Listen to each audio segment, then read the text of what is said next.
Glory to God. கர்த்தருக்குள் ஸ்திரீ இல்லாமல் புருஷனும் இல்லை, புருஷன் இல்லாமல் ஸ்திரீயும் இல்லை.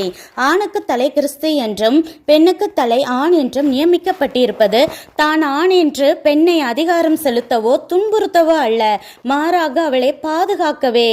லேயாளை நேசிக்காமல் குழந்தை பெற்று தருகிற மிஷனா மட்டுமே பார்த்த யாக்கோபை லாபானும் மச்சனனும் எங்க ஆட்டு மந்தை எல்லாமே நீயே வச்சுக்கிட்ட, இப்பவும் எங்க தெய்வத்தை திருடிட்டு சொல்லாம கொள்ளாம திருட மாதிரி ஓடி போறியான்னு கேட்க செய்து லேயாளை அற்பமாக எண்ணிய யாக்கோபிடம் நீதியை சரி கட்டின தேவன் நம் தேவன்.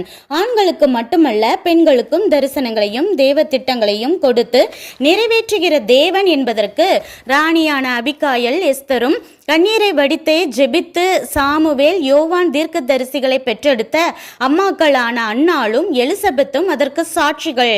தேவனுடைய பார்வையில் ஆண் பெண் சமம் என்பதற்கு ஆண் துணையே இல்லாமல் இயேசுவை பிறக்க செய்த மரியாளின் வாழ்க்கையில் கற்றுக்கொள்கிறோம். ஒரு பெண்ணை பலாத்காரம் செய்தால் கொலை குற்றத்துக்கு சமமான பாவத்தை செய்த ஆண் மட்டுமே கொல்லப்படணும், பெண் நிரபராதி என நீதியாக தீர்ப்பு செய்கிற தேவன் நமக்கு இருக்கும்போது ஆண் என்று பெருமைப்படவோ பெண் என்று கூனி குறுகவோ தேவையில்லை. நீதியாய் பரிசுத்தமாய் வாழ்வதே முக்கியம் என உணர்வோம். நன்றி.